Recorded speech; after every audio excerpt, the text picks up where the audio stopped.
Thanks to Root Health for inviting me here today. And I run a business called Food Safari, and we run food courses and events, mainly in Suffolk.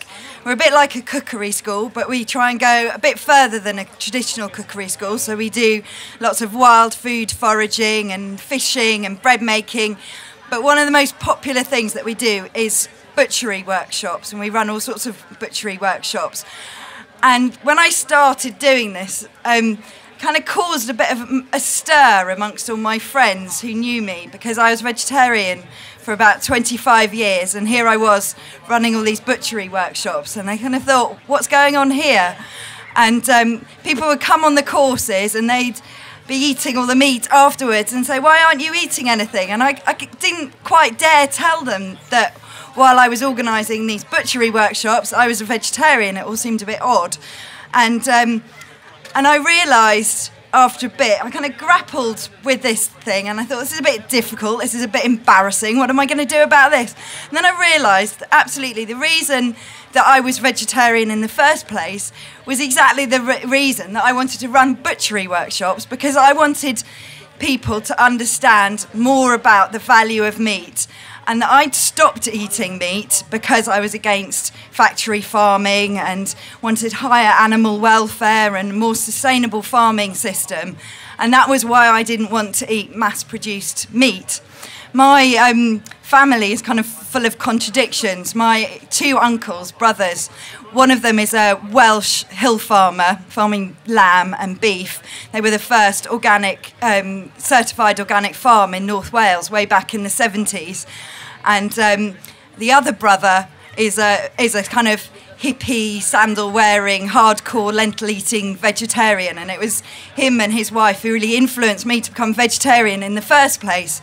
But then when I was with my Welsh aunt and uncle, I'd always sneakily try their meat, because I knew how well they looked after their animals, that they didn't travel far to the abattoir, and that really good, well-produced meat was okay, that was all right. At the same time, what I wanted to rant about was how, when I was a vegetarian, I always hated the way that people treated me.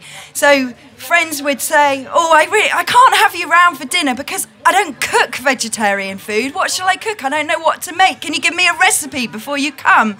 And that used to piss me off so much, because surely any really good food doesn't have to have a slab of protein on the plate. There are so many of the world's best cuisines, whether it's Middle Eastern or Italian or Indian, are based on vegetarian diets. And it's really only as our societies have become more and more affluent that we've expected to have meat or fish on our plate at every meal.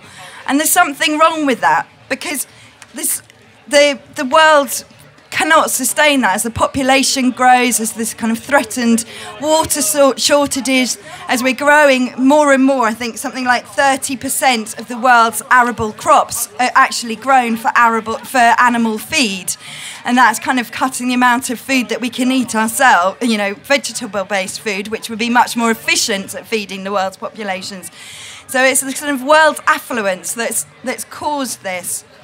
And what I wanted to do with Food Safari was think more about the value of meat and what's gone into it, and actually go and visit farms and realise that good quality meat was okay to eat, but to make people think about eating the whole animal, that whole nose to tail concept, and just not expecting to eat meat with every meal. You know, my various members of my family, who shall remain nameless, always, I think, felt like they weren't looking after me if I went there and they were all having a big roast, if they didn't put a slab of protein on my plate. And I actually always really hated being given tuna, because actually it tasted just like pork, and I didn't really like pork. I'd chosen not to eat it.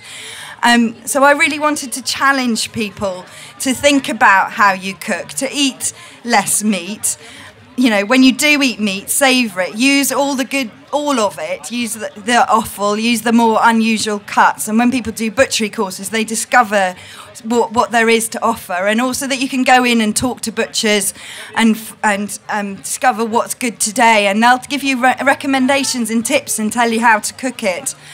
So the main point of my rant is throw away your vegetarian cookbooks. Don't label vegetarians. Don't think there's some kind of weird sect or cult, because it's not like that at all.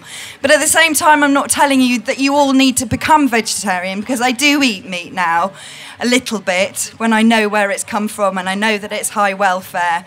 But just be creative in your cooking and put more vegetables on your plate and throw away those kind of old crusty 1970s vegetarian cookbooks and get into some of the new ways of cooking that are just using more vegetables, and enjoy them, which I think feeds probably very well onto the next speaker.